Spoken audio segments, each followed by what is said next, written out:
ಶಂಕರಾಚಾರ್ಯ ಮಧ್ಯಮಂ ಅಸ್ಮದಾಚಾರ್ಯ ಪರ್ಯಂತಾಂ ವಂದೇ ಗುರು ಪರಂಪರಾಂ ವಂದೇ ಗುರು ಪರಂಪರಾಂ.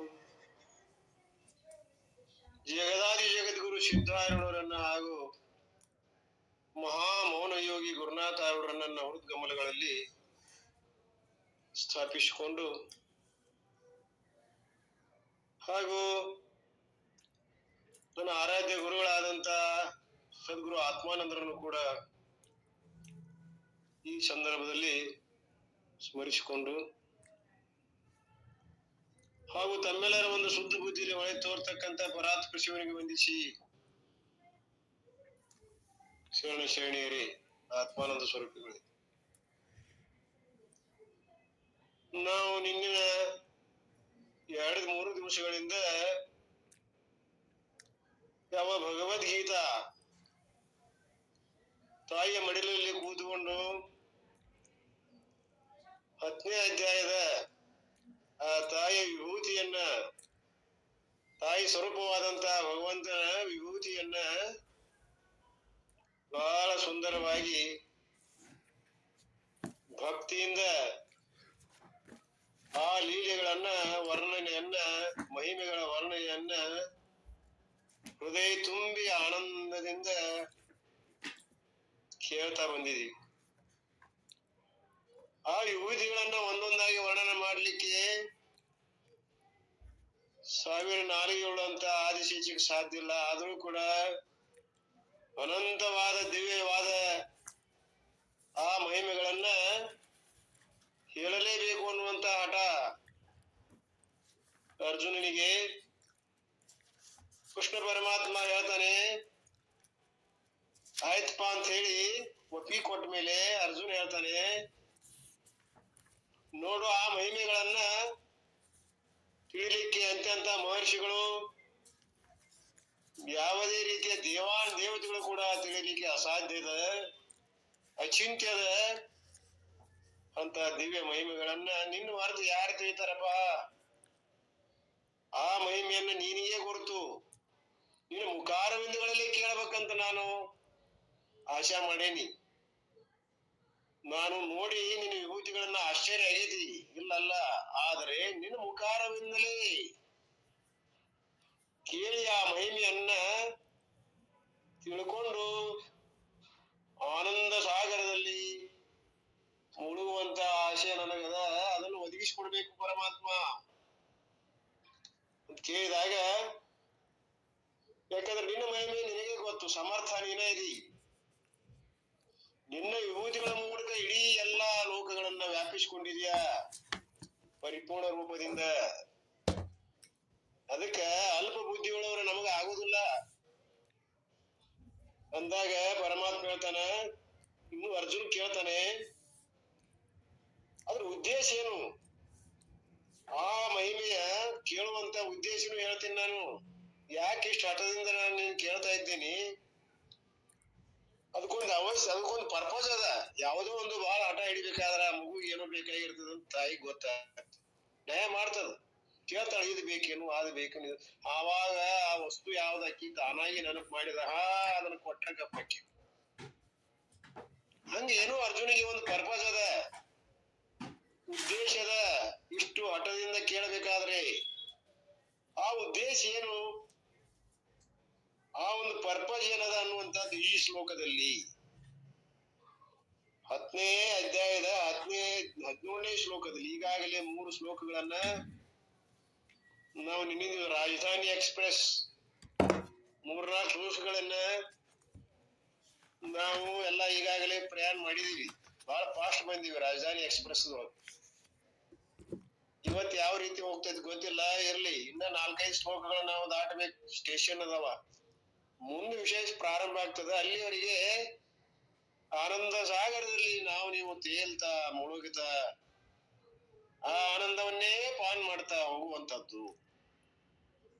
ಹಾಗಾದ್ರೆ ಇನ್ನು ಎಷ್ಟು ಶ್ಲೋಕ ಅದಾವ? ಇನ್ನು 3-4 ಶ್ಲೋಕಗಳ ಸ್ಟೇಷನ್ ದಾಟಿ ಬೆಂಗಳೂರು ಮಠ ಬರ್ಬೇಕಾಗ್ಯದ ನಾವು. ಇರ್ಲಿ, ಅದಕ್ಕೆ ಆ ಪರ್ಪಸ್ ಏನನ್ನುವಂತದ್ದು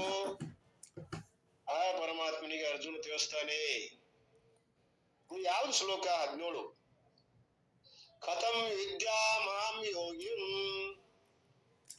ಕಥಂ ವಿದ್ಯಾ ಮಾಂ ಯೋಗಿನ್ ತ್ವಾಂ ಸದಾ ಪರಿಚಿಂತೆಯನ್ ಕೇಶು ಕೇಶು ಚ ಭಾವೇಶು ಚಿಂತಯಸಿ ಭಗವನ್ಮಯ.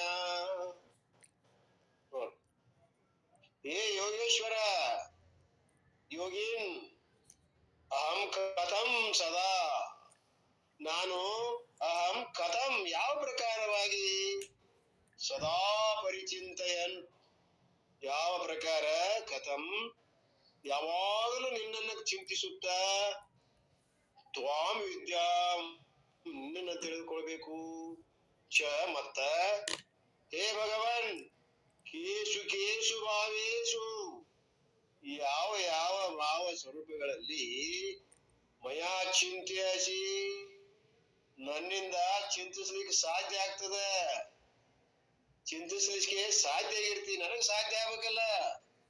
ರಗಡದಾವ್ ಕರೆ ಈ ಜಗದಾದಿಗಳು ತುಂಬದಾವ್, ಕೂದಲು ಹೆಂಗ ಒಳಗೆ ಎಷ್ಟದಾವೋ ಅದಕ್ಕಿಂತಲೇ ಹೆಚ್ಚಿನ ಪ್ರಮಾಣದೊಳಗೆ ಆಕಾಶದ ಚುಕ್ಕಿಗಳಂತೆ ತುಂಬಿದವು.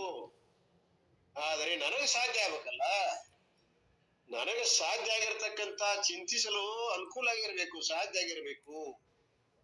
ಅಂಥವನ್ನ ಯಾವ ಯಾವ ಭಾವ ಸ್ವರೂಪಗಳಲ್ಲಿ ಅದು ಸಾಧ್ಯದ ಅನ್ನೋದನ್ನ ನೀ ಹೇಳು. ಹೇ ಪರಮಾತ್ಮ, ಯಾವ ಯಾವ ಭಾವ ಸ್ವರೂಪಗಳಲ್ಲಿ ನನ್ನಿಂದ ಚಿಂತಿಸಲು ನೀನು ಸಾಧ್ಯ ಆಗಿರ್ತೀಯ ಅದನ್ನು ಮಾತ್ರ ನನಗೆ ಹೇಳು ಅಂದಾಗ ಸಾಧ್ಯ ಆಗ್ಬೇಕಲ್ಲ.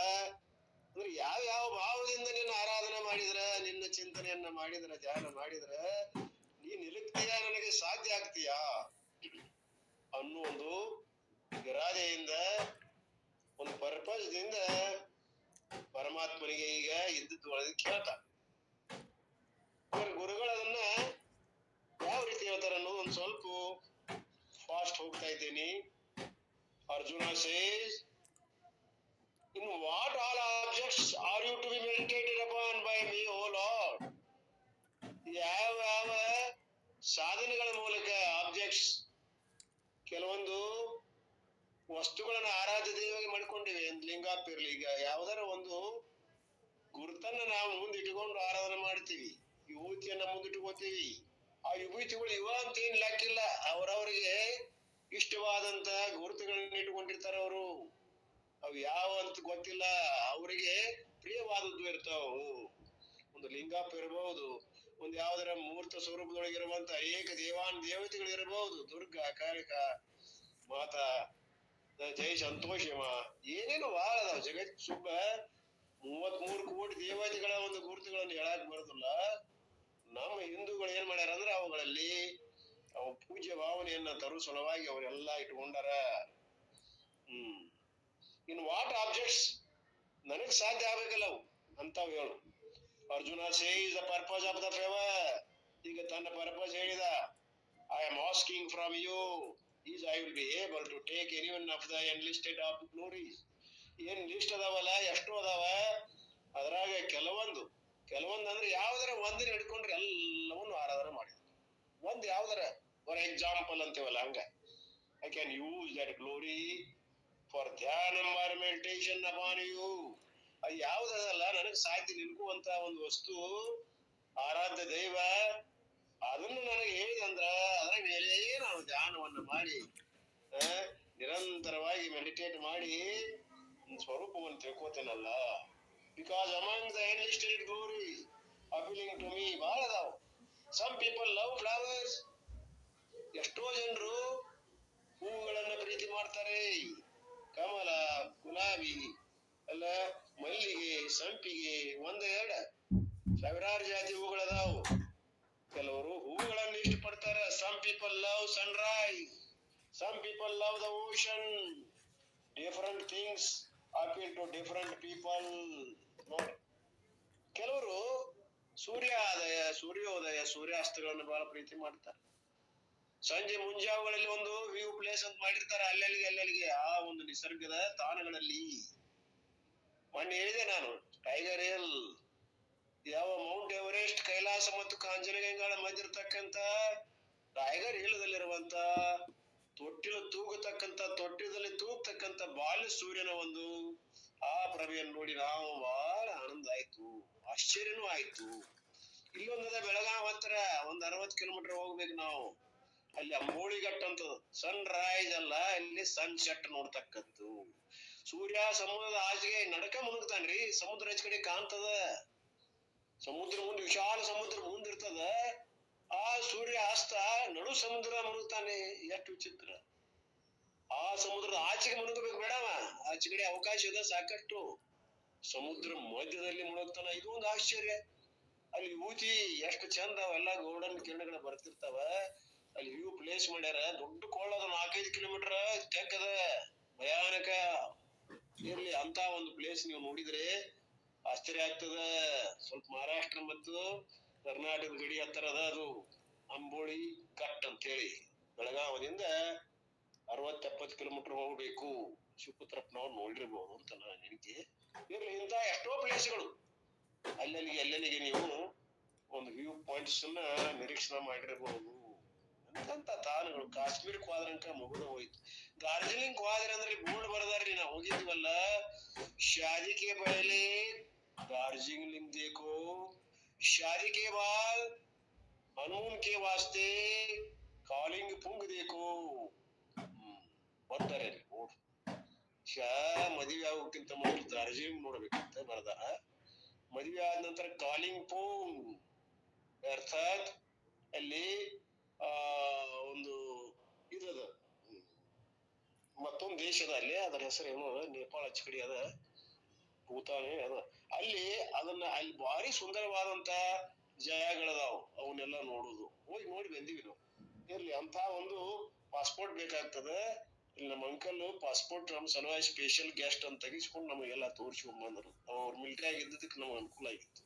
ಇರ್ಲಿ, ಆ ಪ್ರಕಾರ ಈ ಭಾರತದಲ್ಲಿ ಅಥವಾ ಜಗತ್ತಿನಲ್ಲಿ ಅಂತ ಎಷ್ಟೋ ಭವ್ಯವಾದ ಸುಂದರವಾದ ಆ ಒಂದು ಲೀಲೆಗಳು, ಭಗವಂತನ ಲೀಲೆಗಳು ಪ್ರಕಟ ಆಗ್ಯಾವ. ಅಲ್ಲಲ್ಲಿಗೆ ತಬದೇವಿಯಲ್ಲಿ ಹೋಗ್ರಿ, ಅಲ್ಲಿ ನೋಡ್ರಿ. ಅಲ್ಲಿ ಒಂದು ವಿಚಿತ್ರವಾದಂತ ಇದಕ್ಕೆ ಹೋಗಿದ್ವಿ ನಾವು, ಡ್ಯಾಮ್ ಸಾಯ್. ಅಲ್ಲಿ ಜೋಗ್ ಫಾಲ್ಸ್ ಹೋಗಿ ಆ ಒಂದು ಮಳೆಗಾಲದೊಳಗೆ ಹೋಗಿ ನೋಡಿ ಬಂದಿವಿ. ನಮ್ಮ ಯೋಗ ಇದರಿಂದ ಹೋಗಿದ್ದೀವಿ. ಹಾಗೆ ಅದು ಕೂಡ ಬಹಳ ಸುಂದರವಾಗಿ ಕಾಣ್ತದ. ರಾಜಾ ರೋರರ್ ರಾಕೆಟ್ ಅಂತ ಬೀಳ್ತಿರ್ತೈತಲ್ಲ, ಹಾಲ್ ಹರಿದಂಗ್ ಬೀಳ್ತಿರ್ತೈತಲ್ಲ. ಇಂಥವು ಕೆಲವೊಂದು ಸನ್ನಿವೇಶಗಳು ವಿಚಿತ್ರ ಅದಾವ. ಅವುಗಳಿಂದ ನಾವು ಕಂಡು ಹಿಡಿಬೇಕು ಭಗವಂತನ ವಿಭೂತಿ ಅದ್ಭುತದ, ವೈಚಿತ್ರದ ಅನ್ನುವಂಥದ್ದು. ಡಿಫರೆಂಟ್ ಪ್ಲೇಸ್ ತೊಳಗ್ ಕಂಡು ಬರ್ತದೆ. I can take any one of them, ಅದರಲ್ಲಿ ಯಾವ್ದಾದ್ರು ಒಂದು ತಗೊಂಡು use it as a symbol of ಆಲಂಬನಂ ಫಾರ್ ಈಶ್ವರ ಧ್ಯಾನಂ.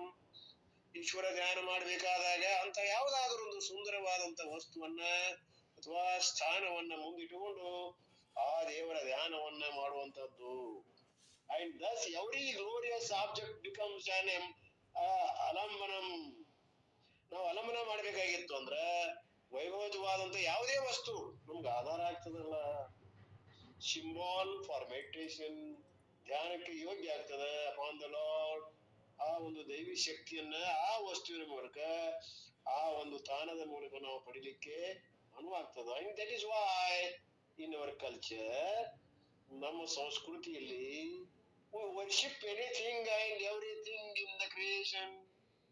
ಅದಕ್ಕೆ ನಮ್ಮ ಸಂಸ್ಕೃತಿ ಬಹಳ ಮಹಿಮೆ ವಿಚಿತ್ರ. ಯಾರು ಏನೇನೋ ಪೂಜೆ ಮಾಡ್ತಾರ, ಎಲ್ಲರೂ ಒಂದರಲ್ಲ, ಅವ್ರವ್ರ ವಿಜಯ ವಸ್ತುಗಳು ಬೇರೆ ಬೇರೆ ಅದ. ಪರಮಾತ್ಮನ ಸೃಷ್ಟಿಲಿ ಎಲ್ಲದಕ್ಕೂ ಮಹತ್ವದ ರೀ, ಯಾವ್ದು ವ್ಯರ್ಥ ಇಲ್ಲ. ನೋಡ್ರಿ, ಒಂದು ಶಗಣಕ್ ಸಹಿತ ಮಾಹಿತಿ ಬರ್ತದೆ. ಪಾಂಡ್ರು ಮಾಡಿ ನಾವು ಯಾವಾಗ ಆ ಹಬ್ಬದೊಳಗ ಅವನು ಇಡ್ತೀವಿ, ಮಾಳಿಗೆ ಮೇಲೆ 100 ಕೌರವ್ರ ಅಂತ, ನಡಕ್ 2 ಪಾಂಡವ್ರ ಅಂತ, 5 ಮಂದಿ ಇಡ್ತೀವಿ ನಾವು. ನೋಡಿ ನಮ್ ಸಂಪ್ರದಾಯ ಎಷ್ಟು ಪವಿತ್ರದ. ಆ ಹಬ್ಬ ಆಚರಿಸ್ತೀವಿ, ಎಲ್ಲ ಹೆಣ್ಮಕ್ಳು ಕೂಡ್ಕೊಂಡು ರಾತ್ರಿ ಬೆಳಿಗ್ಗೆ 4 ಗಂಟೆಗೆ ಎದ್ದು ಅದನ್ನೆಲ್ಲ ಸಗಣಿ ಸ್ಟಾಕ್ ಮಾಡಿ ಇಟ್ಕೊಂಡು ಬೆಳಿಗ್ಗೆ ಬಡದು 100 ಒಂದ್ 400-500 ಮಾಡ್ತಿದ್ರು. ನಮ್ಮ ಮನ್ಯಾಗ ದೊಡ್ಡ ಮನೆ ಇತ್ತು, 42 ಅಕ್ಕನತ್ತು ನಮ್ಮ ಸುಂಡಿಯಲ್ಲಿ. ಸುತ್ತು ಕಡೆ ಇಡ್ಬೇಕಾದ್ರೆ ಬಾಳ್ ಬೇಕ್ರಿ, 1 ತಿಂಗಳಿಂದ ಎಲ್ಲ ಸ್ಟಾಕ್ ಮಾಡ್ಬೇಕದ. ಮತ್ 8-10 ಮಂದಿ ಕೂಡಿ ಬೆಳಿಗ್ಗೆ 4ಕ್ಕೆ ಬಡಿಬೇಕ್ರಿ. ಇಡೀ ಮಾಳಿಗೆ ತುಂಬಬೇಕು. ನಾವು ತರಾಕ್ ಹೂವು, ಹೊನ್ನಾರಿ, ಆಮೇಲೆ ಕಬ್ಬಿನ ಸ್ವಾಗಿ ಅಂತಿರ್ತಾವ ಈ ಬೆಳೆಯವು, ಅವನ್ನೆಲ್ಲ ತಂದು ಚುಚ್ಚುದ್ರಿ ತುಂಬಾ. ಹೂವನ್ನೆಲ್ಲ ಡೆಕೋರೇಷನ್ ಮಾಡೋದು. ಎಂತ ಹಬ್ಬ, ಎಷ್ಟು ಆನಂದ. ಹಬ್ಬಗಳೆಲ್ಲ ಊದಿ ಬಿಟ್ಟು ಎಷ್ಟು ಆನಂದ ಪಡ್ತಿದ್ವಿ ನಾವು. ಸಂಭ್ರಮ. ಎಲ್ಲರೂ ಎಲ್ಲ ಒಳ್ಳೆಯ ಉಡುಗೆಯನ್ನು ತೊಟ್ಟುಕೊಂಡು ಒಬ್ರು ಮನೆಗೆ ಮತ್ತೊಬ್ಬ ಹೋಗುದು, ಅವ್ರು ಬಂದು ಇಲ್ಲಿ ಇಡುದು, ಏನೆಲ್ಲ ಹೋಯ್ತು. ಎಲ್ಲ ಆನಂದನ ಇಲ್ಲೀಗ. ಇಂಥ ನಮ್ಮ ವೈಭವವಾದಂತ ಅದ್ಭುತ ಸಂಸ್ಕೃತಿ ಮರೆಯಾಗ್ತಾ ಇದೆಯಲ್ಲ, ಅದಕ್ಕೆ ಒಂದು ಏನಾದ್ರೂ ಒಂದು ಬೇಕು ನಮಗ. ಹಾಗೆ ಒಂದ ಎರಡ ನಾವು ಇಟ್ಕೊಳ್ಳೋ ಪ್ರಾಣಿಗಳನ್ನ ಇಟ್ಕೋತೀವಿ, ಪಕ್ಷಿಗಳನ್ನ ಇಟ್ಕೋತೀವಿ, ಹೂಗಳನ್ನ ಇಟ್ಕೋತೀವಿ. ನೋಡ್ರಿ, ಆ ಶಗಣ ಸಹಿತ ನಮ್ಗೆ ಶಿಂಬಾಲ್ ಆಗ್ತದ, ಗುಂಡಕಲ್ ಆಗ್ತದ, ಕಾಸ್ಬರಿಗೆ ಆಗ್ತದ, ಏನಿಲ್ಲ. ಅದಕ್ಕೆ ವಿವೇಕಾನಂದ್ರ ಹೇಳಿದ್ರಲ್ಲೇ, ನಮ್ಮ ವೈವಿಧ್ಯತೆ ನಮ್ಮ ಸಂಸ್ಕೃತಿಗೂ ಅಪಾರದಪ್ಪ, ಅದ್ಭುತದ. ನಿಮ್ಗೆ ಗೊತ್ತಾಗೋದಲ್ಲ, ಮೂಡ್ರಲ್ಲ ನಮ್ಮ ದೇಶದ ಜನ, ಜಾಣರು. ಎಲ್ಲದ ಆ ವಸ್ತುವಿನಲ್ಲಿ ಪರಮಾತ್ಮನನ್ನು ಕಾಣ್ತಾರ, ಪ್ರತಿಬಿಂಬ ರೂಪದಿಂದ ಅದನ್ನ ಬಿಂಬ ರೂಪದಲ್ಲಿ ನೋಡ್ಕೋತಾರ. ಕಾರಣ ಅದಕ್ಕದ ವ್ಯರ್ಥ ಅನ್ನೋದು. ನಮ್ಮ ಮುಖದ ಪ್ರತಿಬಿಂಬ ತೋರಿಸ್ತದ, ಆ ಪ್ರತಿಬಿಂಬನ ಬಾಧಿಸಿ ನಮ್ಮ ಮುಖವನ್ನು ತೋರಿಸ್ತದ ಹೊರತಾಗಿ ಪ್ರತಿಬಿಂಬ ಮುಖ್ಯ ಅಲ್ಲ. ಆದ್ರೆ ಮುಖ್ಯ ಎಲ್ಲಿವರೆಗೆ? ನಮ್ಮ ಮುಖ ನೋಡ್ಕೊಳ್ಳೋ ಮಠ. ಹಾಗೆ ವೈವಿಧ್ಯತೆಯಲ್ಲಿ ನಮ್ಮದು ಆನಂದ ಸಂತೋಷ ಆಗ್ತದೆ. ಅದರ್ವೈಸ್ ಅಲಂಬನ ಬೇಕು, ನಮ್ಗೆ ಯಾವ್ದಾದ್ರು ಒಂದು ಹೋಗ್ಬೇಕು, ಇಲ್ಲಾಂದ್ರೆ ನಮ್ಗೆ ಗೊತ್ತಾಗೋದಿಲ್ಲ. ಅದಕ್ಕೆ ವಿಶ್ವ ವಿಶಾಲವಾದಂತದ್ದು ಒಂದು ಏನಾದ್ರೂ ಒಂದು ಕುರು ಬೇಕಲ್ಲ. ಹೇಳ್ತಾರಲ್ಲ, ಜಗದಗಲ ಮುಗಿಲಗಲ ಮಿಗೆಯಗಲ ನಿಮ್ಮಗಲ, ಪಾತಾಳದಿಂದ ಹತ್ತತ್ತ ನಿಮ್ಮ ಮುಕುಟ, ಇದು ಪಾತಾಳದಿಂದ ಹತ್ತತ್ತ ನಿಮ್ಮ ಶ್ರೀಚರಣ, ಬ್ರಹ್ಮಾಂಡದಿಂದ ಹತ್ತತ್ತ ಶ್ರೀ ನಿಮ್ಮ ಮುಕುಟ. ಪರಮಾತ್ಮ, ನೀವು ನನ್ನ ಕೈಗೆ ಬಂದು ಚುಳುಕಾಗಿರಯ್ಯ, ಕೈಯಾಗ ಸಿಕ್ಕ್ರಿ ಅಲ್ಲ, ನನ್ನ ಕೈಯಾಗ ಎಲ್ಲಿ ಹೋಗ್ತೀರಿ ನೀವು? ವ್ಯಾಪಕವಾದ ಚೇತನವೇ ನನ್ನ ಕೈಯಲ್ಲಿ ಒಂದು ಲಿಂಗ ರೂಪದಿಂದ ಕೂತದಲ್ಲ. ಎಷ್ಟು ಆನಂದ! ಎಂತ ಶ್ಲೋಕಗಳು ಬರದಾರ. ಶರಣರ ಸಾಹಿತ್ಯ ಓದಬೇಕು, ಆನಂದ ಆಗ್ತಾ ಹೋಗ್ತದೆ. ಅಕ್ಕ ಮಹಾದೇವಿ, ಚನ್ನ ಬಸವಣ್ಣ, ಬಸವಣ್ಣವರು, ಅಲ್ಲಂ ಪ್ರಭುಗಳು, ಏನ್ ವಚನಗಳವು, ಕೆಲವೊಂದು ಗೂಢ ವಚನಗಳದಾವ್.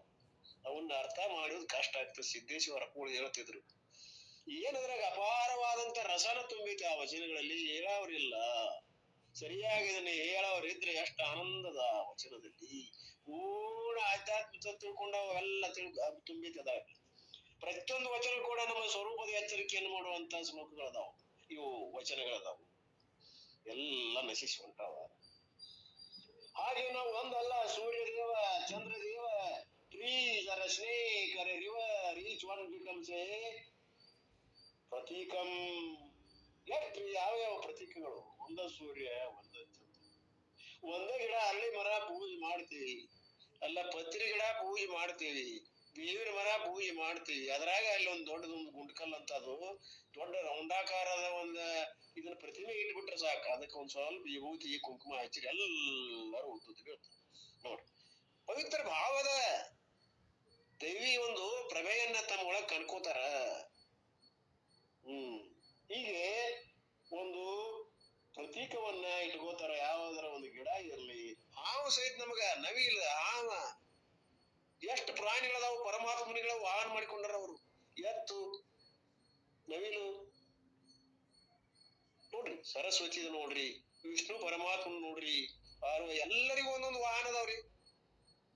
ಯಾವ ಪ್ರಾಣಿಗಳ ವಾಹನ ಮಾಡಿಕೊಂಡಾರ ಅವರೆಲ್ಲ. ನಾವೀಗ ಅಯ್ಯೋ ಒಂದ ಎರಡ ಕಾರು, ಒಂದ ಎಲ್ಲ ವಾಹನಗಳದ. ಅವ್ರಿಗೆ ಪಾಪ ನೋಡ್ರಿ, ಏನ್ ವಾಹನ ಇರ್ಲಿಕ್ಕೆ ಹತ್ತಾಗ ಯಾವ ಸಿಗಲಿಲ್ಲ ನೋಡ್ರಿ ಪಾಪ.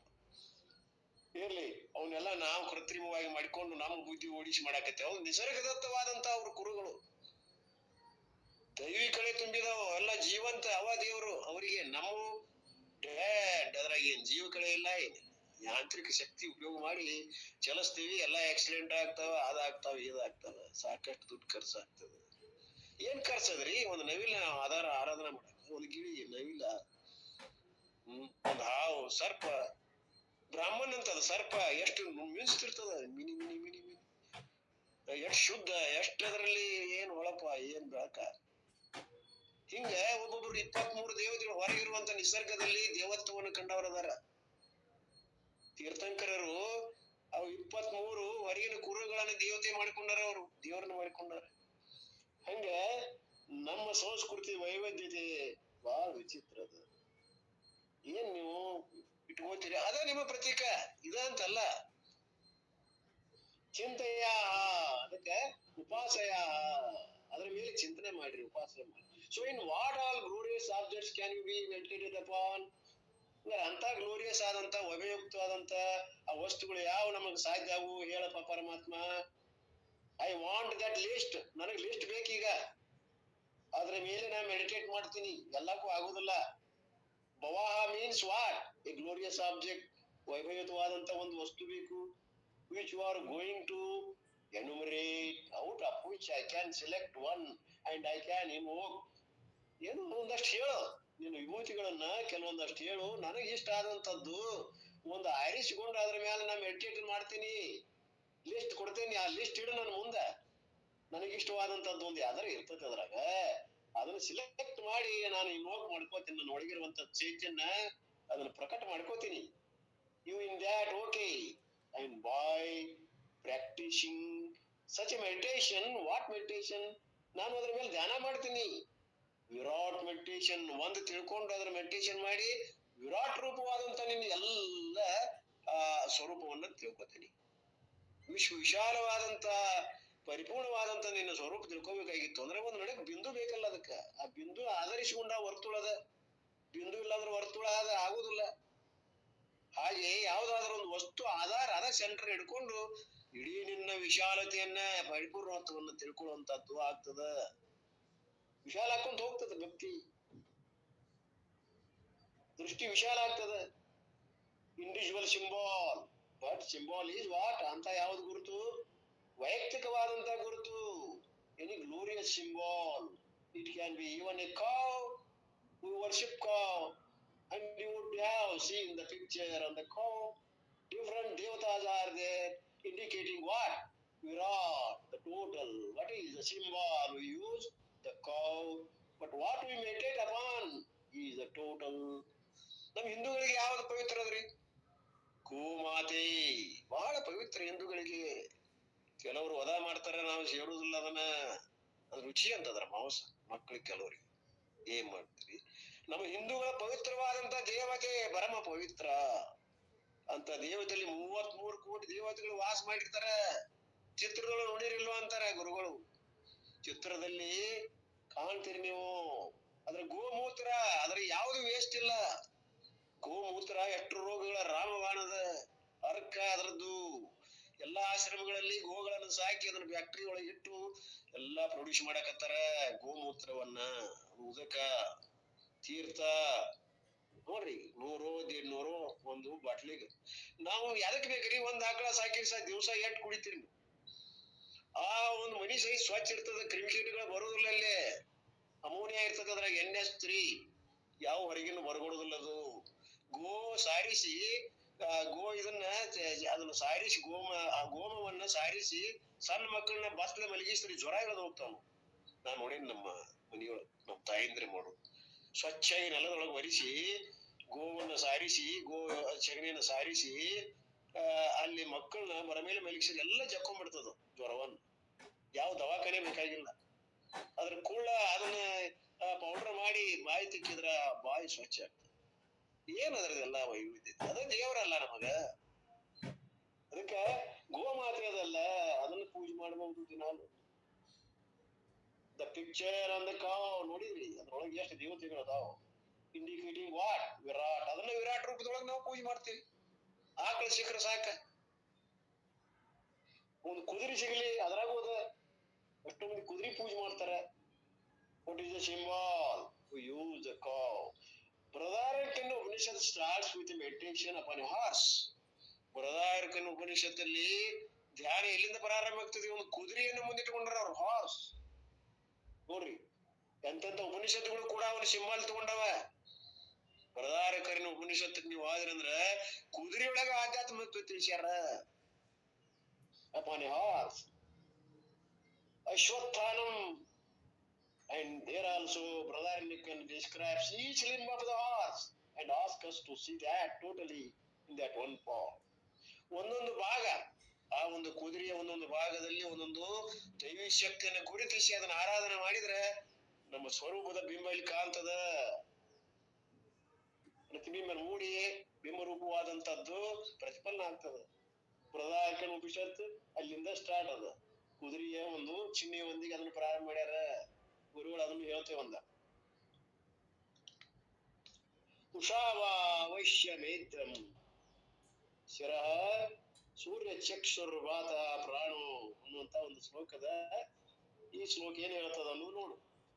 You take any glorious thing, ಯಾವ್ದಾರ ಒಂದು ವೈಭವಿತವಾದಂತ ವಸ್ತು ತಗೊಳ್ರಿ, whichever you like and see the total India, ಅದ್ರೊಳಗೆ ಇನ್ನು ಟೋಟಲ್ ನೋಡ್ರಿ, ಆ ವಸ್ತುವಿನಿಂದ ಆ ವಸ್ತುವಿಗೆ ಅತೀತವಾದಂತ ಒಂದು ಚೈತನ್ಯವನ್ನು ನೋಡಕ್ ಕಲೀರಿ ಅಂತ. And what is that benefit out of that ವಿರಾಟ್ ಉಪಾಸನ. ಅದರಿಂದ ಅದು ಬೆಳೀತಾ ಬೆಳೀತಾ ವಿರಾಟ್ ಉಪಾಸನೆಯನ್ನು ಮಾಡ್ತಾ ಹೋಗಿ. ಒಂದು ಲಿಂಗ ನೀವು ಆರಾಧನಾ ಕೈಯಾಗಿ ಇಟ್ಕೊಂಡ್ರೆ ಅದ್ರಲ್ಲಿರ್ತಕ್ಕಂಥ ಬಿಂದುವನ್ನ ನೋಡ್ತಾ ನೋಡ್ತಾ ನೋಡ್ತಾ ಆ ಲಿಂಗ ಕಾಣದಾಗಿ ಹೋಯ್ತು ಅಂತಂದ್ರ ನಿಮ್ಮಲ್ಲಿ ಏಕಾಕಾರ ಆಗಿರ್ತತಿ. ಬಿಂದುವೇ ಒಳಗ ಆತ್ಮ ಸ್ವರೂಪದಿಂದ ಹೊಳಿತಿರ್ತದೆ. ಆ ಕರಿ ಒಂದು ಲಿಂಗ ಇರ್ತದಲ್ಲ, ಅದು ಅದರಲ್ಲಿ ಹಿಂದಿರ್ತಕ್ಕಂತ ಮೇಣಬತ್ತಿ ಅಥವಾ ಒಂದು ಆರತಿ ಅದೇನ್ ಮಾಡಿ ಬಿಂದು ಬೀಳ್ತಿರ್ತದೆ. ಒಂದ್ 3 ಫೂಟ್ ಹಚ್ಚಿಗಡೆ ಇಟ್ಕೋಬೇಕು ಅದನ್ನ. ಅದರಲ್ಲಿ ನಾವು ಬಿಂದುವಿನ ಏಕಾಕಾರ ನೋಡಿದ್ರೆ ಕಣ್ಣಿನ ದೋಷಗಳು ಹೋಗ್ತಾವ, ಜೊತೆಗೆ ನಮ್ಮಲ್ಲಿ ಒಂದು ಶಕ್ತಿಯಲ್ಲಿ ಪ್ರವಾಹ ಅಲ್ಲಿ ಬಿಂಬಿಸ್ತದ. ಆ ಬಿಂದುವನ್ನ ನೇರವಾಗಿ ಏಕಾಗ್ರ ದೃಷ್ಟಿಯಿಂದ ನೋಡ್ತಾ ನೋಡ್ತಾ ನಮ್ಮನ್ನ ನಾವು ಮರೆತು ಆ ಲಿಂಗ ಸಹಿತ ಕಾಣೋದಿಲ್ಲ. ಶಿವಾನಂದ ಆಚಾರ್ಯ ಹೇಳ್ತಿದ್ರು. ಹಂಗ ನಿಮ್ಮ ಪೂಜಾ ನಡೀತಿದ್ರೆ ಅಡ್ಡಿ ಇಲ್ಲ. ಲಿಂಗಾಂಗ ಸಾಮರಸ್ಯ ಅದನ್ನೆಲ್ಲ ಹೇಳ್ತಾರ ನಮ್ಮ ಇವರು ದಿವ್ಯಾನಂದರು.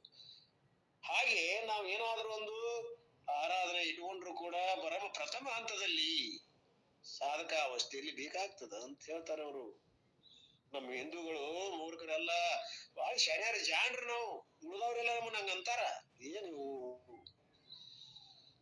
ಅಂತಾರ ಅವರು, ಹುಚ್ಚುಗಳು ಅಂತಾರ ಅವ್ರು. ಬ್ರಿಟಿಷರದು ಬಂದು ಏನ್ ಪೂಜೆ ಮಾಡ್ತಾರೆ, ಎಷ್ಟೋ ಮಂದಿರಗಳನ್ನ ಕೆಡವಿದ್ರಿ ನಮ್ಮ 100,000 ಗಜನಿ ಮೊಹಮ್ಮದ್ ನೋಡ್ರಿ. ಆ ಟೈಮ್ದೊಳಗ ಸೋಮನಾಥ್ ದೇವಾಲಯ ಎಂತೆಂತವೆಲ್ಲ ಕೆಡಿ ಹಾಳು ಮಾಡ್ಬಿಟ್ರು. ಅಸಂತಿ ಎಂತೆಂತ ಪವಿತ್ರ ದೇವಾಲಯಗಳ್ರಿ. ಶಿಲ್ಪಕಲಾ, ಆ ಶಿಲ್ಪಕಲೆಯಲ್ಲಿ ದೊಡ್ಡ ರಾಮಾಯಣ ಮಹಾಭಾರತ ನಡೆದಿದ್ರು.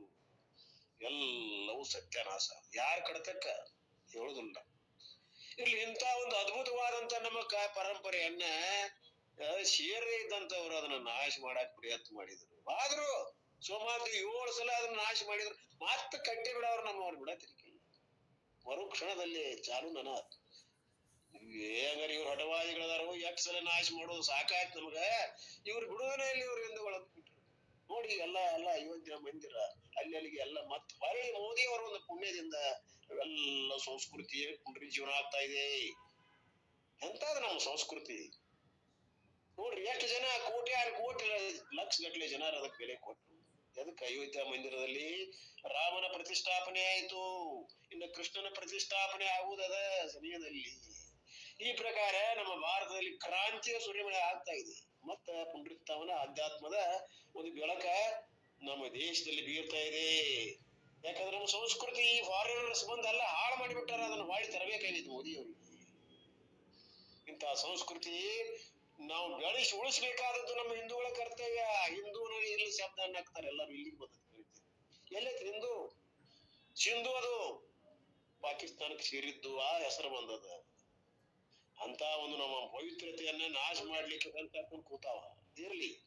ಆ ಪ್ರಕಾರ ಹಿಂದೂಗಳ ಒಂದು ಪವಿತ್ರತೆ ಬಹಳ ಭವ್ಯದ ಪರಂಪರೆ, ಸಂಸ್ಕೃತಿ.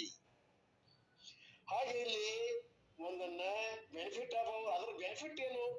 ವಿರಾಟ್ ಉಪಾಸನಾ. ಅದನ್ನ ಬೆಳೆಸಿಕೊಂಡು ವಿರಾಟದಲ್ಲಿ ತರಬೇಕು. ಅರ್ಜುನ ಸದಾ ಮಾಂ ಪರಿಚಿಂತೆಯನ್. ಅದನ್ನ ನಿಧಾನವಾಗಿ ಚಿಂತೆಯನ್ನ ಅಥವಾ ಧ್ಯಾನವನ್ನ ಮಾಡ್ತಾ ಮಾಡ್ತಾ ಅದರಲ್ಲಿ ಮೈ ಮರೆತು ನಾವು ಒಳಗ ಒಂದ್ ಆಗ್ತಕ್ಕಂತ ಸ್ಥಿತಿ ಬರ್ತದ. ಅದಕ್ಕೆ ಒಂದೇನಾದ್ರೂ ಆಧಾರ ಇಟ್ಕೋಬೇಕು. ಅದು ವಿಶ್ವರೂಪದೊಳಗೆ ಆರಾಧನೆ ಮಾಡಕ್ ಬರ್ತದೆ. ಇನ್ನು such any glorious object I will later come to know your higher nature. ನಂತರ ನಿನ್ನ ಉದಾತ್ತವಾದಂತ ಅದ್ಭುತವಾದಂತ ಸ್ವರೂಪ ನಮಗ್ ಗೊತ್ತಾಗ್ತದೆ. ಮೊದಲು ಒಂದು ಬೇಕಲ್ಲ ಗುರುತ. ಆಧಾರವಾ ಬ್ರಹ್ಮ. ಆಧಾರ ಬೇಕು ನಮ್ಗೆ. ಆಧಾರದಿಂದ ಏನ್ ಮಾಡಕ್. ಅದಕ್ಕೆ first before in higher nature ತಿಳ್ಬೇಕಾಗಿತ್ತಂದ್ರೆ ಸಂಧ್ಯಾ ವಂದನಂ. First, before they start, they have to take the water in the hands and they have to look at the water and chant the mantra. And what is the mantra? ಸಂಧ್ಯಾ ವಂದನ ಪದ್ಧತಿ ಹೋಗ್ಬಿಟ್ಟದ್ರಿ. 5 ವೇಳೆ ಮಾಡಬೇಕು ನಾವು ಹಿಂದೂಗಳು. ಕರೆ ಹಿಂದೂಗಳಾದ್ರ ಅವ್ರು 5 ವೇಳೆ ನಮಾಜ್ ಮಾಡ್ತಾರಿಲ್ರಿ. ಅವ್ರು ಎಷ್ಟು ದೂರಿಂದ ಮಾಡ್ತಾರೆ. ಎಲ್ಲರೂ ಕೂಡ್ಕೊಂಡು. ನಮ್ ಹಿಂದೂಗಳು ಎಲ್ಲಿ ಮಾಡ್ತಾರ ಸಂಧ್ಯಾ ವಂದನ? ಆತ್ಮನವರ ಮರಗ್ತಿದ್ರು. 5 ವೇಳೆ ಪಂಚ ವೇಳೆಯಲ್ಲಿ ಹಿಂದೂಗಳು ಮಾಡ್ಲೇಬೇಕು. ಸಂಧ್ಯಾ ಅಂದ್ರೆ ಗೊತ್ತಿಲ್ಲ ಈಗಿನ ಮಂದಿಗೆ. ಸಂಧ್ಯಾ ಅಂದ್ರೆ ಏನು ಹೇಳ್ತಿದ್ರ ಅಪ್ಪ ಅವರು, ಆತ್ಮಾನಂದ ಅಪ್ಪ ಅವರು. ಸಂಧ್ಯಾ ಅಂದ್ರೆ ಬೇರೆ ಅಲ್ಲಪ್ಪ, 5 ವೇಳೆ ಬರ್ತದ. ಅದು ಒಂದು ದಿವಸದಲ್ಲಿ ಬೆಳಿಗ್ಗೆ ಪ್ರಾತಃ ಕಾಲದಲ್ಲಿ ಬರ್ತದ. ಎರಡು ಸಮಯಗಳು ಸಮ ಇರಬೇಕು. ಹಗಲು ರಾತ್ರಿ ಸಮ ಇದ್ದಾಗ ಮುಂಜಾನೆ, ಸಾಯಂಕಾಲ, ಮಧ್ಯಾಹ್ನ, ಮಧ್ಯರಾತ್ರಿ ಬೇಡ 3 ವೇಳೆ ಮಾಡ್ರಿ. ಹೌದ್ರಪ್ಪ, ಸಂಧ್ಯಾ ಅಂದ್ರೆ ಗೊತ್ತಿಲ್ಲಲ್ಲ ಅಂತೀವ್ ನಾವು. ನೋಡಪ್ಪ, ಸಂಧ್ಯಾ ಅಂದ್ರ ತೂಷ್ಣಿಮ್ ಅವಸ್ಥಾ. ತೂಷ್ಣಿಮ್ ಅವಸ್ಥಾ ಅಂದ್ರೆ ಏನ್ರಿ? ತೂಷ್ಣಿಮ್ ಅವಸ್ಥಾ ಅಂದ್ರ ಸಂಧಿ. ಅದು ಆನಂದನ ಇರ್ತದ, ಚೇತನ ಇರ್ತದ. ಎರಡು ಕಲ್ಪನೆಗಳ ಮಧ್ಯಸ್ಥಿತಿ. ನಮ್ಗೆ ಯೋಚನಾ ಪ್ರವಾಹ ಹೆಂಗದ? ಒಂದು ಕಲ್ಪನೆ ಅಡಗ್ತದ, ಮತ್ತೊಂದು ಹುಟ್ಟತದ, ಹುಟ್ಟತದ, ಅಡಗ್ತದ. ಕರೆಕ್ಟ್ ಕ್ಷಣ ಮೇಡ್ಮೈ ತುರಿಬೇಕಾದ್ರೆ ಒಂದೊಂದೊಂದು ಹುರ್ಕೊಂಡು ಹೋಗ್ತದ. ಆ ಬೈತ್ ಉರಿ ಮುಂದ ಎಣ್ಣಿ ಕಣಗಳನ್ನ ಹಂಗ ಹುರ್ಕೊಂತ ಹೋಗ್ತದ ವಿಜ್ಞಾನಮಯವಾಗಿ. ಹಂಗ ನಮ್ಮ ಒಂದು ಕಲ್ಪನೆ ಅಡಿಗೆ ಮತ್ತೊಂದು ಕಲ್ಪನೆ ಏಳುವ ಪೂರ್ವದಲ್ಲಿರುವಂತ ಆನಂದದ ಅನುಭೂತಿ ನಿಶ್ಚಲ ಸ್ಥಿತಿಯೇ ಸಂಧ್ಯಾ ಗೊತ್ತಿದ್ರು. ಒಂದು ಕಲ್ಪನೆ ಅಡಿಗೆ ಮತ್ತೊಂದು ಕಲ್ಪನೆ ಏಳುವ ಪೂರ್ವದಲ್ಲಿರುವಂತ ಆ ಒಂದು ಸಂಧಿ ಅದಲ್ಲ, ಅದು ಆನಂದದ ಸ್ಥಿತಿ ಇರ್ತದ. ಅದನ್ನ ನಾವು ಅನುಸಂಧಾನ ಮಾಡ್ಬೇಕಂತಿದ್ರು ಅವರು. ಯಾವಾಗ? ಸಾಯಂಕಾಲ. ಎರಡು ಹಗಲ ಸಮ ಇರ್ತಾವಲ್ಲ. ಬೆಳಿಗ್ಗೆ ಒಂದು, ರಾತ್ರಿ ಹೋಗಿ ಹಗಲು ಪ್ರಾರಂಭ ಆಗ್ತಿರೋದು ಹಾಗೂ ಇರ್ತದ. ಅದು ಸಂಧ್ಯಾ ಸಮಯ ಹೊರಗೂ ಇರ್ತದ. ಅದನ್ನ ನೀವು ಮನುಷ್ಯೊಳಗು ಮಾಡಿದ್ರು ಕೂಡ ಎರಡೂ ಒಂದಾಗಬೇಕು. ಆನಂದವೇ ಆನಂದ. ಇದನ್ನ 5 ವೇಳೆ ಮಾಡ್ತಾ ಇದ್ರೆ ನಮ್ಮ ಸಾಧನೆ ಒಂದು ಹಂತಕ್ಕೆ ಬರ್ತದ. ಅದನ್ನ ಮಾಡ್ರಿ, 5 ವೇಳೆ ನೀವು ಬಿಡಬ್ಯಾಡ್ರಿ ಅಂತ ನಮ್ಗೆ ಅದರ ಪದ್ಧತಿ ಹೇಳ್ಕೊಟ್ಟಿದ್ರು. ನಾವು ಮರೆತು ಹೋಗಿಬಿಟ್ಟೇವಿ. ಇರ್ಲಿ, ಆ ಪ್ರಕಾರವಾಗಿ ಸಂಧ್ಯಾ ವಂದನ ಮಾಡ್ರಿ. ಮೊದಲ ನೀರ್ ನೋಡ್ರಿ, ಆಮೇಲೆ ಆ ಮಂತ್ರ ಚಾಂಟ್ ಮಾಡ್ರಿ. ಅದಾವ ಪರ್ಟಿಕ್ಯುಲರ್ ಮಂತ್ರಗಳು. ವಾಟ್ ಈಸ್ ದಟ್ ಮಂತ್ರ? ಶಾಂಪಲ್ ಹೇಳ್ರಿ ಒಂದ್ ಮಂತ್ರ. ಅಪ್ಪ ಅವ್ರು ಹೇಳ್ತಾರ ಅದನ್ನ. ಮಂತ್ರದ ಶಾಂಪಲ್ ಹೇಳ್ತಾರ. ನಮಗ್ ಗೊತ್ತೂ ಇಲ್ಲ, ಚಾಂಟ್ ಮಾಡಕ್ ಹೋಗೋರು ದುರ್ದೈವ. ಏನ್ ಮಾಡೋದು, ಎಲ್ಲ ಮರೆತು ಹೋಗೈತಿ ಸಂಸ್ಕೃತಿ. ಆಪೋವಾದೀದ ಸರ್ವಂ ವಿಶ್ವ ಭೂತಂತ್ಯಾಯ ಪ್ರಾಣವಾಪ ಪಶಾವಾಪೋನ್ನ ಮಾಪೋಮೃತ ಮಾಪ. ಅಲ್ಲಿ ದಿವ್ಯಾನಿಂದ್ರಿದ್ರೆ ಅನ್ನಕ್ ಬರ್ತೈತೆ ನೋಡ್ರಿ ಸಂಧ್ಯಾ ಮಂತ್ರ. ದಿವ್ಯಾನಂದ್ರ ಮಹಾನಾರಾಯಣ ಉಪನಿಷದಲ್ಲಿ 29ನೇ ಶ್ಲೋಕದ ಅಂತ ನೋಡ್ರಿ. 4ನೇ ಅಧ್ಯಾಯ 29ನೇ ಶ್ಲೋಕ ಮಹಾನಾರಾಯಣ ಉಪನಿಷತ್. ಹೇಳ್ರಿ ಪದ್ಮಾಕರೆ, ಹೇಳ್ರಿ ಯಾರಿಗ್ ಗೊತ್ತಿದ್ದವ್ರು. ನಾರಾಯಣ ಉಪನಿಷತ್ತಿನಲ್ಲಿ ಬರ್ತದ, ಸಂಧ್ಯಾ ವಂದನ ಮಂತ್ರ ಬರ್ತದ. ಅದನ್ನ ಕಲ್ಕೊಂಡಿವಂತಂದ್ರ ಬಾಳ ಚಲೋ ಆಗ್ತದ. ಆಯ್ತ್, ನಂತರ ಹೇಳ್ರಿ, ನಾ ಮುಂದುವರೆಸ್ತೀನಿ. I do not know whether some of you feel familiar. I do not know whether some of you feel familiar. Water is one of the glorious things. ನೀರು ಸಾಮಾನ್ಯನದು, ಅಮೃತ. ನೀರಿಲ್ದ ನಮಗ್ ಬದುಕಾಗೋದಿಲ್ಲ. ದೇವರಲ್ಲೇನದು. ಅದನ್ನು ಪೂಜೆ ಮಾಡ್ರಿ. ಅದನ್ನ ಪೂಜೆ ಮಾಡ್ತಾ ಹಂಗ ಮೇಲೆ ಇರ್ಕೊಂತ ಹೋಗ್ರಿ. ಇದ್ರ ಮೂಲ ಯಾವುದು? ಅಗ್ನಿ ಮೂಲ ಯಾವ್ದು? 10 ಪಟ್ಟು ಸೂಕ್ಷ್ಮ ಮತ್ತು ವ್ಯಾಪಕ ಯಾವ್ದದ? ವಾಯುದ. ವಾಯುಗೆ ಸೂಕ್ಷ್ಮ ಮತ್ತು ವ್ಯಾಪಕ 10 ಪಟ್ಟು ಯಾವ್ದದ? ಆಕಾಶಕ್ಕಿಂತ ಸೂಕ್ಷ್ಮ ವ್ಯಾಪಕ ಯಾವ್ದ? ಮಾಯಾದಕ್ಕಿಂತ ಪರಮಾತ್ಮ. ಹಿಂಗ ವಿರಾಟ್ ಉಪಾಸನೆಯನ್ನು ಮಾಡ್ಲಿಕ್ಕೆ ಒಂದು ಯುಕ್ತಿಯನ್ನ ಮಹಾತ್ಮರು ಹೇಳಿದ್ದಾರೆ. ಒಂದ್ ಸಿಕ್ಕರೆ ಸಾಕ, ಹಚ್ಚಡ ನುಂಗಾಕ್ ಬರ್ತದ. ಹಾಗೆ ಯಾವ್ದಾರ ಒಂದು ತಗೊಳ್ರಿ ಅನ್ನೋದು ನೋಡ್ರಿ. I do not know whether some of you feel familiar. Water is a glorious thing, is creation. And Madras people know that. Madras people know that time ಅದ very well. ಅವ್ರು ಮದ್ರಾಸ್ದಾಗ ಇದ್ರ ಕಾಂತದ ಗುರುಗಳು. And you took that water in your hand. ಕೈಯಾಗ ನೀರ್ ತಗೊಳ್ರಿ, ತೀರ್ಥ ತಗೊಳ್ರಿ. And you say all the devatas and all the ವೇದ ಮಂತ್ರಗಳನ್ನ, ದೇವತಾ ಮಂತ್ರಗಳನ್ನ ಪಠಿಸಿರಿಲ್ಲೇ. ಕೈಯಾಗ ನೀರು ತಗೊಂಡು ಆಲ್ ದ ಆನಿಮಲ್ಸ್, ಎಲ್ಲಾ ಪ್ರಾಣಿಗಳನ್ನ ತಗೋರಿ. ಆಲ್ ದ ಇನ್ಸೆಕ್ಟ್ಸ್, ಎಲ್ಲಾ ಇನ್ಸೆಕ್ಟ್ಸ್, ಕ್ರಿಮಿಗಳನ್ನ ತಗೋರಿ, ಕೀಟಗಳನ್ನ ತಗೋರಿ. You superimpose on that, ಅದರ ಮೇಲೆ ಧ್ಯಾನ ಮಾಡಿ. ಇಲ್ಲಿರುವಂತ ಚೇತನ ಯಾವುದು? ಅದು ನನ್ನ ಸ್ವರೂಪ. And thereafter it is no more inert H2O. ಈ ನೀರು ತಗೊಂಡು ವಿಚಾರ ಮಾಡ್ರಿ, ಅದೇನ್ ಬೇರೆ ಅಲ್ಲ. ಹೈಡ್ರೋಜನ್ ಮತ್ತು ಆಕ್ಸಿಜನ್ ಅದ 2 ಕಣಗಳು. ಹೈಡ್ರೋಜನ್ ಅದ 2 ಕಣಗಳು, ಆಕ್ಸಿಜನ್ ಅದ ಒಂದು ಅಣು ಕೂಡ್ಕೊಂಡು ನೀರಾಗ್ಯದ H2O ಒಂದು ಅಣು, ಬಟ್ ಇಟ್ ಈಸ್ ಈಶ್ವರ ಫಾರ್ಮಿ. ಅದ ನನಗೆ ಈಶ್ವರ. ಆ ಒಂದು ಸೂಕ್ಷ್ಮಾತಿ ಸೂಕ್ಷ್ಮವಾದಂತ ಕಣಗಳ ಒಂದು ಸಮೂಹ ನೀರಾಗೈತಿ. ಅದಕ್ಕಿಂತ ಸೂಕ್ಷ್ಮವಾದಂತ ಶಕ್ತಿ ಪರಮಾತ್ಮ. ಆ ನೀರ್ ಮೇಲೆ ಮಾಡ್ರಿ ಆರಾಧನ. ನೀರ್ ಆಫ್ಟರ್ ಆಪೋಯಿಸ್ತ ಮಾಯೋಭವಾದಾನ ಅಂತ ಒಂದು ಮಂತ್ರ ಅದ. ಅದನ್ನ ಆ ನೀರು ದೇವರಂತ ತಿಳ್ಕೊಂಡು ಉಪವಾಸ ಮಾಡೋ ಮಂತ್ರಗಳದಾವ. ಅವನ್ ಬೇಕಾದ್ರೆ ಹುಡುಕಿ ನಮ್ ದಿವ್ಯಾನಂದ್ರು ನಮ್ಗೆ ಹೇಳಲಿಕ್ಕೆ ಅಡ್ಡಿಲ್ಲ. So I invoke the grace of the Lord who has been invoked in that water. ಆ ಪರಮಾತ್ಮನನ್ನ ನಾವು ಅಭಿವ್ಯಕ್ತಿ ಎಲ್ಲಿ ನೋಡ್ತೀವಿ? ಆ ಒಂದು ಜಲದಲ್ಲಿ, ತೀರ್ಥದಲ್ಲಿ. Thus anything can be taken to invoke the ವಿಶ್ವರೂಪ. ವಿಶ್ವರೂಪ ಉಪಾಸನೆ ಮಾಡುವಾಗಿತ್ತು ಅಂತಂದ್ರ ಯಾವ್ದಾರ ಒಂದು ಗುರುತನ್ನ ತಗೊಂಡು ನೀವು ಪ್ರಾರಂಭ ಮಾಡ್ರಿ. ಇದಂತಲ್ಲ, ನಿಮಗೆ ಬೇಕಾದ ತಗೋರಿ ವಿಶ್ವದಲ್ಲಿ, ಪೃಥ್ವಿಯಲ್ಲಿ. ಅಂಡ್ ಬೈ ಡೂಯಿಂಗ್ ದಟ್, ಹಾಗೆ ಮಾಡೋದ್ರಿಂದ ವಾಟ್ ವಿಲ್ ಹ್ಯಾಪನ್? ಏನಾಗ್ತದೆ? ತ್ವಂ ಅಹಂ ವಿಭೂತ್ ವಿದ್ಯಂ, ತ್ವಂ ಅಹಂ ವಿದ್ಯಾಂ. I will come to know your higher nature. ನಿನ್ನ ಒಂದು ಸುಪ್ರೀಂ ನೇಚರ್ ಏನದಲ್ಲ, ಅಲ್ಟಿಮೇಟ್ ನೇಚರ್ ಅದ, ಅದು ನನ್ಗೆ ಗೊತ್ತಾಗ್ತದ. What is higher nature? ಆ ಸುಪ್ರೀಂ ನೇಚರ್ ಯಾವುದು? ಹೈಯರ್ ಟು ವಿಶ್ವರೂಪ. ಆ ವಿಶ್ವರೂಪನೇ ಅದು ಹೈಯರ್ ನೇಚರ್, ಅಂದ್ರೆ ಶ್ರೇಷ್ಠವಾದಂತ ನಮ್ಮ ಸ್ವರೂಪ. Ishwar is what? ರೂಪ ಈಶ್ವರ. ಹೀಗೆ ಏಕರೂಪದಿಂದ ಅನೇಕ ರೂಪ, ಅನೇಕ ರೂಪದಿಂದ ವಿಶ್ವರೂಪ. ವಿಶ್ವರೂಪ ಅಂತಂದ್ರೆ ಏನು? ಅರೂಪ ಅಂತ ಅರ್ಥ. ನಿರ್ಗುಣ ಬ್ರಹ್ಮ, ಅಲ್ಲಿಂದ ನಿರ್ಗುಣ ಬ್ರಹ್ಮ. ಅರೂಪ ಈಶ್ವರ ಅಂದ್ರೆ ಯಾವುದು? ನಿರ್ಗುಣ ಬ್ರಹ್ಮವೇ. I want to know ultimately ವಿಶ್ವರೂಪ ಈಶ್ವರ ಸಗುಣ ಬ್ರಹ್ಮ. ಅದಕ್ಕೆ ಸಗುಣ ಬ್ರಹ್ಮದ ಉಪಾಸನೆಯನ್ನು ಮಾಡ್ತಾ ನಿರ್ಗುಣ ಬ್ರಹ್ಮಕ್ಕೆ ಹೋಗ್ಬೇಕು. ಫ್ರಮ್ ದ್ಯಾಟ್ ಸಗುಣ I will come to know ನಿರ್ಗುಣ. ಸಗುಣದಿಂದಲೇ ನಿರ್ಗುಣಕ್ಕೆ ನಾವು ಕಾಲಿಡಬೇಕಾಗ್ತದ. ಯಾಕಂದ್ರೆ ಮೊದಲು ಒಂದು ಮೂರ್ತ ಸ್ವರೂಪ ಬೇಕಲ್ಲ, ಅದಕ್ಕೆ ಆಧಾರವಾಗಿರುವಂತ ಅವ್ಯಕ್ತ ಅಮೂರ್ತ ನಮಗ್ ಗೊತ್ತಾಗ್ತದೆ, ನಿರ್ಗುಣ ಗೊತ್ತಾಗ್ತದೆ. ಬಿಕಾಸ್ ರಿಮೆಂಬರ್, ವಿದೌಟ್ ನಿರ್ಗುಣ ಜ್ಞಾನಂ ನೋ ಮೋಕ್ಷ. ನಿರ್ಗುಣಕ್ಕೆ ಯಾಕೆ ಹೋಗ್ಬೇಕು ನಾವು? ಸಗುಣದಲ್ಲಿ ಇದ್ರೆ ಆಗ್ತಿದ್ದಿಲ್ಲ ನಾವು? ಇಲ್ಲ, ಸಗುಣದೊಳಗೆ ಇರೋದ್ರಿಂದ ಅದು ಅಪೂರ್ಣ ಆಗ್ತದೆ, ಮೋಕ್ಷ ಆಗುದಿಲ್ಲ. ಅದಕ್ಕೆ ನಿರ್ಗುಣ ಬ್ರಹ್ಮವೇ ನಮಗೆ ನಿಜವಾದ ಮೋಕ್ಷಕ್ಕೆ ಕಾರಣದ. ನಿರ್ಗುಣ ನಿರಾಕಾರವಾದ ಪರಬ್ರಹ್ಮ ಸ್ವರೂಪ. You can never circumvent the nirguna jnanam. You can postpone if you do not like, but you can never avoid it. ಸ್ವಲ್ಪ ಹೆಚ್ಚು ಕಡಿಮೆ ಆಯ್ತಂದ್ರ ಇವುಗಳನ್ನ ನೀವು ಯಾವಾಗಾರ ಅರ್ಜೆಂಟ್ ಇದ್ದಾಗ ಬಿಡಬಹುದು. ಆದ್ರೆ ಅದನ್ನ ಪೋಸ್ಟ್ಪೋನ್ ಮಾಡ್ರಿ. ಇವತ್ತು ಆಗ್ಲಿಲ್ಲ, ಆಯ್ತು ನಾಳೆ ಮಾಡಿದ್ರ ಆತನ್ರಿ, ಆದ್ರೆ ಆಗ್ಬಿಡ್ಬೇಡ್ರಿ. ನಿರಂತರವಾಗಿ ಪಾಲಿಸೋದು ನಿಮ್ ಕೆಲಸದ. ಅವಾಯ್ಡ್ ಮಾಡ್ಬೇಕ್ರಿ, never avoid it. And therefore Arjuna says, by meditating or visualizing the Vishwarupa in any glorious object, I will able to come to Nirguna Jnanam. Later, therefore, give me a list. ಅದಕ್ಕೆ ನಾನು ಹಿಂದಿನಿಂದ ಎಲ್ಲಾ list ನೋಡ್ಕೊಂಡು ನನಗೆ ಯಾವ್ದು ಬೇಕಾದನ್ನ ಆಯ್ದುಕೋತೀನಿ, ಅದನ್ನ ಹುಡುಕೋತೀನಿ.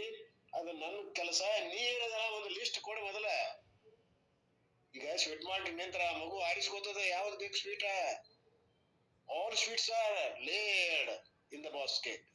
ಆ ಒಂದು ಕಪಾಟಿನಲ್ಲಿ ಅದಾವ, ಅದ್ರಾಗ ಯಾವ್ದು ಪಟ್ ಮಾಡಿ ಇಡ್ತದ ಅದು. ಹಂಗ ನಾನು ನೋಡ್ತೀನಿ, ನನಗೆ ಇಷ್ಟ ಆದಂತದ್ದು.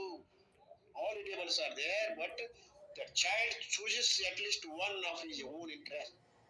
ಹಂಗ ನನಗೆ ಯಾವ್ದು ಬೇಕು ಅದನ್ನ ಆರಿಸ್ಕೋತೀನಿ.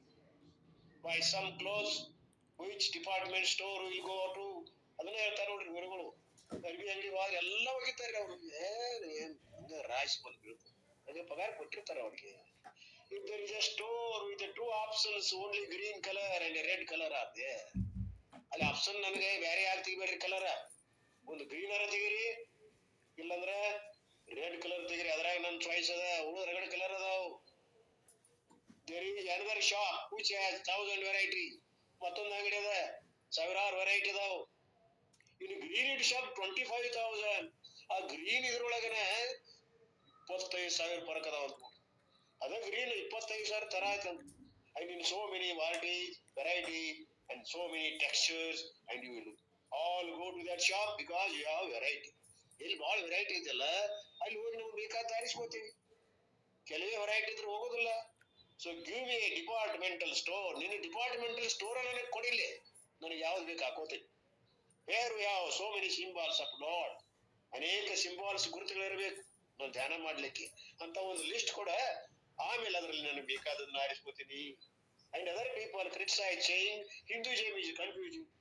ಕೆಲವರು ಅನ್ಬೋದು, ಈ ಹಿಂದೂಯಿಸಂ ಏನಪ್ಪಾ ಇದು ಕನ್ಫ್ಯೂಸ್ ಅದಲ್ಲ, ಏನದು ಯಾರ್ಯಾರು ಏನೇನು ಆರಾಧನೆ ಮಾಡ್ತಾರೋ, ಮಗು ಕುರಿಗಳೇ ದೇ ಆರ್ ಸೀಸ್ ಅಂದ್ರೆ ಫಾರಿನರ್ಸ್. ನಮ್ಗೆಲ್ಲ ಇವರೆಲ್ಲ ಯಾರು? ನಾವು ಕುರಿಗಳಂತ ಅವ್ರ ಕರ್ನಾಟಕ. ಇದು ಯಾರು ಕುರಿಗಳ್ರಿ? ಅವ್ರು ಯಾರು? ಮತ್ ಇರ್ಲಿ ಅನ್ನೋದು ಬೇಡ, ಹೋಗ್ಲಿ. And other people criticise saying Hinduism is confusing. We say for them only there is disadvantage. ಅಂತವ್ರಿಂದ ನೀವು ಗತಿಗಿಡಬೇಡ್ರಿ. They have no form or one form. ಅವ್ರಿಗೆ ಯಾವ ಫಾರ್ಮ್ನು ಇಲ್ಲ, ಒಂದೂ ಇಲ್ಲ, ಅನೇಕನೂ ಇಲ್ಲ ಅವ್ರಿಗೆ. ಯಾರಿಗೆ? ಅಗ್ನಾಸ್ಟಿಕ್ಸ್ಗೆ. ಅಂದ್ರೆ ಯಾವ ನಾಸ್ತಿಕರಿಗೆ, ಆಸ್ತಿಕರಿಗೆ ಅದ ಒಂದು ಫಾರ್ಮ್ ಅದ, ಯಾರಿಗಾದ್ರೂ ಒಂದು ಇಟ್ಕೊಂಡೇ ಬಿಟ್ಟಿರ್ತಾರೆ. ಅವ್ರು ಬೇಕಾದಂತ ಗುಡ್ಡದಾಗಿರ್ಲ, ಜಂಗಲ್ದೊಳಗಿದ್ರು ಅವ ಭೂತಾರಾಧನೆ ಮಾಡ್ತಾನ, ಅಲ್ಲಿ ಇಟ್ಕೊಂಡು ಒಂದು ಏನಾದ್ರೂ ಇದ್ದೇ ಇರ್ತದೆ ದೇವತಾ. Whether you like or not, you have to worship that. But in Hinduism, you can take any form and the Lord and prepare your mind and come to gain that knowledge and be free. ಯಾವುದರ ಮೂಲೆಯಾಗಿ ಯಾರೋ ಎಲ್ಲೇ ಇರಲಿ, ಒಂದು ಧಾರ್ಮಿಕ ಭಕ್ತಿ ಉಳ್ಳಂತವ ಆಸ್ತಿಕ ಪುರುಷ ಆರಾಧನೆ ಮಾಡಿ ಅದರ ದೈವತ್ತ ಕನ್ಕೋತಾನ, ಆನಂದ ಪಡಿತಾನ, ಧರ್ಮಾಚರಣೆಯನ್ನು ಮಾಡ್ಕೊಂತ ಬಂದಾರ, ಜಾತ್ರೆ ಮಾಡ್ತಾರ, ದೇವತಾ ಆರಾಧನೆ ಮಾಡ್ತಾರ. ಎಂತೆಂತ ಕಾಡು ಜನಾಂಗದಲ್ಲಿ ಇದು ಬೆಳೆದು ಬಂದದ ಭಾರತದಲ್ಲಿ. ಎಂತ ಆನಂದದ! ಇಂತ ನಮ್ಮ ಬಹಳ ಪವಿತ್ರತವಾದಂತ ಸಂಸ್ಕೃತಿ ಈಗ ಏನಾಗ್ತತಿ, ಫಾರಿನ್ ಸಂಸ್ಕೃತಿ ಒಳಗ ಹೋಗ್ ಎಲ್ಲ ಹಾಳಾಗ್ತದೆ. ಅದಕ್ಕೊಂದು ಪೂರ್ಣ ಅದ, ಏನ ಅದ. ಹೀಗೆ ಒಂದು ವಿಶೇಷತೆಯನ್ನ ಹೇಳ್ತಾ ಬಂದ್ರು. ಟೈಮ್ ಏನದ, ಇನ್ನು 7 ನಿಮಿಷ ಅದ, ಇನ್ನೊಂದ್ ಸ್ವಲ್ಪ ಅದ ಮುಂದಿಂದು. ಈ ಮಹಿಮೆಯನ್ನ ಬಾಳ ಹೇಳ್ಯಾರಪ್ಪ ಅವರು. ಇನ್ನ 3-4 ಪೇಜ್ ಇರ್ಲಿ. 1 2 3 4 ಪೇಜ್ ಅದ, ಇರ್ಲಿ. ನಾಳಿಂದ ಒಂದ್ ಸ್ವಲ್ಪ ಸಂಕ್ಷಿಪ್ತ ಮಾಡಿ ಅದನ್ನ ಹೋಗೋಣ. ಈಗ ಇನ್ನೊಂದ್ ಸ್ವಲ್ಪ ಓದೋಣ, ಟೈಮ್ ಆಗ್ಯದ. In first 11 verses of this chapter ಹೇಳ್ತಾರ ನೋಡಿ. ಹಿಂದಿನ ಒಂದು 11 ವರ್ಷಗಳಲ್ಲಿ ಚಾಪ್ಟರ್ದಲ್ಲಿ Vibhuti Yoga, lord Krishna talks about the unique nature of God. ಹಿಂದಿನ 11 ಶ್ಲೋಕಗಳಲ್ಲಿ, ಎಲ್ಲ ಅಧ್ಯಾಯಗಳಲ್ಲಿ ವಿಭೂತಿ ಯೋಗದ ಬಗ್ಗೆ, ಶ್ಲೋಕಗಳಲ್ಲಿ ಆ ದೈವಿ ಬಗ್ಗೆ, unique nature of god, because of which God becomes both intelligent cause of the creation and more importantly the material cause of the creation also. ಈ ಹಿಂದಿನ ಒಂದು ಅಧ್ಯಾಯದಲ್ಲಿ ನಾವೇನ್ ನೋಡ್ಕೊಂಡ್ ಬಂದೀವಿ, ನಮ್ಮ ಒಂದು ದ್ರಾಷ್ಟಾಂತ ರೂಪದಲ್ಲಿ ಆ ಪರಮಾತ್ಮನೇ ಕಾರಣ ಕಾರ್ಯ ರೂಪದಿಂದಲೇ ತೋರ್ಯಾನ, ಅಭಿನ್ನ ನಿಮಿತ್ತ ಉಪಾದಾನ ಕಾರಣ. ಹಾಗೆ ಜೇಡರ ಉಳಿವಿನಾಗಿ ತಾನ ಕಾರಣದಾನ, ಅಭಿನ್ನದಾನ, ನಿಮಿತ್ತ ಉಪಾದಾನ, ಅನಾದಾನ, ನಿಮಿತ್ತನು ತಾನ. ಅದಕ್ಕೆ ಅಭಿನ್ನ ನಿಮಿತ್ತ ಉಪಾದಾನ ಕಾರಣದಾನ. ಪೂರ್ಣನಾಭಿವತ್ ಅಂತಾರ. ತನ್ನ ಜಿಗಿಟಿನಿಂದ ತಾನೇ ಬಲೆ ಅನ್ನೋದು, ಮತ್ತ ಅದನ್ನೆಲ್ಲ ಬ್ಯಾಟಿ ಹಿಡಿದು ಹೊಟ್ಟಿ ತುಂಬಿಸ್ಕೊಂಡು ಮತ್ತ ತನ್ನಲ್ಲಿ ಅದನ್ನ ಲಯ ಮಾಡ್ಕೋತದ. ಹಂಗ ಪರಮಾತ್ಮ ಎಲ್ಲ ಸೃಷ್ಟಿ ಲಯಾದಿಗಳನ್ನ ಒಂದು ಮಾಯೋಪಾಧಿ ಮೂಲಕ ಅದು ಒಂದೇ ಆ ಪರಮಾತ್ಮ ಚೈತನ್ಯ ಅನೇಕ ಜಗದಾಕಾರವಾಗಿ ರೂಪಾಗಿ ತೋರಿ ಮತ್ತ ತನ್ನಲ್ಲಿ ಲಯ ಮಾಡ್ಕೋತದ. ಅದರ ಒಂದು ಪ್ರಾರಬ್ಧ ಅವಧಿ ಕೊಟ್ಟು ಅದನ್ನ ಸ್ಥಿತಿಯನ್ನು ಉಂಟು ಮಾಡಿ ಮತ್ತ ತನ್ನಲ್ಲಿಯೇ ಲಯ ಮಾಡ್ಕೋತಾನಲ್ಲ. ಇದನ್ನ ಇಂಟೆಲಿಜೆಂಟ್ ಕಾಲ್ ಅವನಲ್ಲಿ ಎಲ್ಲ ಅದಾವ. ಜ್ಞಾನ, ಇಚ್ಛಾ, ಕ್ರಿಯೆಗಳದಾವ. ಅವುಗಳ ಮೂಲಕವಾಗಿ ಅವ ಇಂಟೆಲಿಜೆಂಟ್ ಕಾಸ್ ಅದ ಅವನಲ್ಲಿ. ಆ ಒಂದು ಸೃಷ್ಟಿ ಆಗ್ಬೇಕಾದ್ರೆ ಬೇಕಲ್ಲ ಅವನು. ಕುಂಬಾರನಲ್ಲಿ ಅವನಲ್ಲಿ ಜ್ಞಾನ ಅದ, ಹೆಂಗ್ ಮಾಡ್ಬೇಕನ್ನೋದು. ಹಂಗ ಪರಮಾತ್ಮನಲ್ಲಿ ಸರ್ವಜ್ಞ ಮೂರ್ತಿ ಇರೋದ್ರಿಂದ ಎಲ್ಲ ಸೃಷ್ಟಿನ ತಯಾರು ಮಾಡ್ಯಾನ, ಇಚ್ಛಾ ಮಾಡಿ. ಅದನ್ನೆಲ್ಲ ನೋಡ್ಕೊಂತ ಬಂದೀವಂತ. ಒಂದು ಮಟೀರಿಯಲ್ ಕಾಸ್ ಅದ, ಒಂದು ಜ್ಞಾನದ ಒಂದು ಇದದ, ಕಾರಣದ ಒಂದು ಕಾರ್ಯ ಅದ, ಒಬ್ಬ ಅದ. Since the Lord is intelligent cause of this creation, ಹೀಗೆ ಪರಮಾತ್ಮ ಅದಕ್ಕೆ ಮೂಲ ಕಾರಣದನ್ನ, ಆ ಕಾರಣವೇ ಕಾರ್ಯರೂಪವಾಗಿ ತೋರೈತಿ. ಅವೆರಡು ಬೇರೆ ಅಲ್ಲ ಅನ್ನುವಂತ ವಿಷಯ ಈಗಾಗಲೇ ನಿಮ್ ಗಮನಕ್ಕಿರ್ಲಿ ಅಂತಾರ. And to have an intelligence should be sentient being, and therefore Lord being the intelligent cause, what has God the omniscience and all omnipotence or the skill to create this universe. ಅವನಿರ್ತಕ್ಕಂಥ ಒಂದು ಜಾಣ್ಮೆಯ ಒಂದು ಆಧಾರದಿಂದ ಇಡೀ ವಿಶ್ವವನ್ನ ಸೃಷ್ಟಿ ಮಾಡಿ ಅದರ ಒಡೆಯನಾಗಿ ಅದನ್ನೆಲ್ಲ ಪಾಲನ ಪೋಷಣವನ್ನ ಮಾಡುವಂತ ಒಂದು ಶಕ್ತಿಯನ್ನ ಪಡ್ಕೊಂಡನಲ್ಲ ಪರಮಾತ್ಮ. ಅದು ಸಾಮಾನ್ಯ ಅಲ್ಲ. ಹೀಗೆ ಹೇಳ್ತಾ ಹೋಗ್ತಾರ. ವಿಷಯ ಬಹಳ ಅದ. ಈ ಪ್ಯಾರ ಮುಗಿತು. whichever region accepts God, they all point out that God is omniscient, omnipotent, omnipresent. ನೋಡ್ರಿ, ಎಲ್ಲ ಒಂದು ವಿಶ್ವದ ಸೃಷ್ಟಿಕರ್ತ, ಅದನ್ನ ಪಾಲನಾ ಮಾಡೋದು, ಅದನ್ನೆಲ್ಲ ರಕ್ಷಣೆ ಮಾಡೋದು, ಹಾಗೂ ಅದನ್ನ ಲಯ ಮಾಡೋದು, ಪ್ರತಿಯೊಂದಕ್ಕೂ ಪ್ರಿವೇಟ್ಸ್ ಆಲ್, ಎಲ್ಲ ಕಡೆ ತಾನ ವಿಶ್ವವ್ಯಾಪಿಯಾಗಿ ಪರಿಪೂರ್ಣನಾಗಿ ತಾನೇ ಎಲ್ಲವಾಗಿ ಎಲ್ಲವೂ ತಾನೇ ಆಗಿ ತುಂಬಿಕೊಂಡನಲ್ಲ. ಇದು ಭಗವಂತನ ಒಂದು ಮಹಿಮೆ, ಅಚಿಂತ್ಯ ಶಕ್ತಿ ಅನ್ನುವಂತ ಅನೇಕ ವಿಚಾರಗಳನ್ನ ಯಾವ ಪರಮಾತ್ಮ ಅರ್ಜುನ ಒಂದು ಬುದ್ಧಿಮತಿಯಲ್ಲಿ ತುಂಬಿ ಅವನ ಬುದ್ಧಿಯಲ್ಲಿ ಜಾಗೃತ ಮಾಡಿ, ಆ ಚೈತನ್ಯದ ಜಾಗೃತಿನ ಪ್ರೇರಣೆಯನ್ನು ಉಂಟು ಮಾಡಿ, ಆ ಒಂದು ಸ್ವರೂಪದ ತಿಳ್ಕೊಳ್ಳಿಕ್ಕೆ ಒಂದು ಯೋಗ್ಯತೆ ಬೇಕಲ್ಲ, ಆ ಯೋಗ್ಯತೆ ಪ್ರಾಪ್ತಿ ಮಾಡಿಕೊಳ್ಳೋ ಸಲುವಾಗಿ ಪರಮಾತ್ಮ ಅಂತ ಯಾವ ಯೋಗ್ಯವಾದಂತ ಶಿಷ್ಯ, ಯೋಗ್ಯವಾದ ಗುರು, ಇಂತ ಒಂದು ಒಳ್ಳೆಯ ಗುರುವಿನಿಂದ, ಒಳ್ಳೆಯ ತಯಾರಾದಂತ ವೈರಾಗಿರಿ ಊರಿದ್ದಂತ ಒಬ್ಬ ಶಿಷ್ಯರಿಂದ ಬೋಧವನ್ನ ಅವನು ಕೊಡ್ಲಿಕ್ಕೆ ಪ್ರೀತಿ ಅನಿಸ್ತದ. ಇವನು ಕೂಡ ನಿಜವಾದ ಮುಮುಕ್ಷು ಇರುವುದರಿಂದ, ಅಡವಾದಿ ಇರುವುದರಿಂದ ಪಡದೇ ತೀರಬೇಕು ಅನ್ನುವಂತ ಛಲ ಬಲ ಇರುವುದರಿಂದ ಪಡದೇ ತೀರ್ತನವ ಅನ್ನುವಂತ ಅನೇಕ ವಿಚಾರಗಳೊಂದಿಗೆ ಇವತ್ತಿನ ಈ ಯಾವ 17ನೇ ಶೌಕದ ಒಳಗಿನ ಗುಟ್ಟನ್ನ ಗುರುಗಳು ಯಾವ ರೀತಿ ಹೇಳಿದ್ರು ಅನ್ನೋದನ್ನ ನಮ್ಮ ಹಿಂದೂ ಸಂಪ್ರದಾಯವನ್ನ ಆಚರಿಸಿ ಅದಕ್ಕೆ ಬೆಲೆ ಕೊಡ್ಲಿ ಅನ್ನುವಂತ ಕೆಲವು ವಿಚಾರಗಳನ್ನ ಬಂಧಿಸಿ ನಮ್ಮನ್ನ ಒಂದು ಜಾಗೃತಿಯನ್ನ, ಸಂಸ್ಕೃತಿಯ ಜಾಗೃತಿಯನ್ನು ಕೂಡ ಈ ದಿಶೆಯಲ್ಲಿ ಮಾಡಿ, ಅಷ್ಟೇ ಅಲ್ಲ ಅದ್ರ ಜೊತೆ ಪರಮಾತ್ಮ ತತ್ವವನ್ನು ಕೂಡ ನಾವು ತಿಳ್ಕೊಳ್ಳಿಕ್ಕೆ ಅಣಿ ಮಾಡಿದ್ದಾರೆ ಅಂತ ಗುರುಗಳಿಗೆ ಧನ್ಯವಾದಗಳನ್ನು ಅರ್ಪಿಸುತ್ತಾ, ಇಲ್ಲಿವರೆಗೆ ಕೇಳಿದಂತ ಮಹಿಮೆಯನ್ನ ಕೇಳಿ ಆನಂದ ಪಟ್ಟಂತ ತಮ್ಮೆಲ್ಲರಿಗೂ ಕೂಡ ನನ್ನ ಅನಂತ ಧನ್ಯವಾದಗಳನ್ನು ಅರ್ಪಿಸಿ ನನ್ನ 2 ತೊದಲುಗಳಿಗೆ ವಿರಾಮ.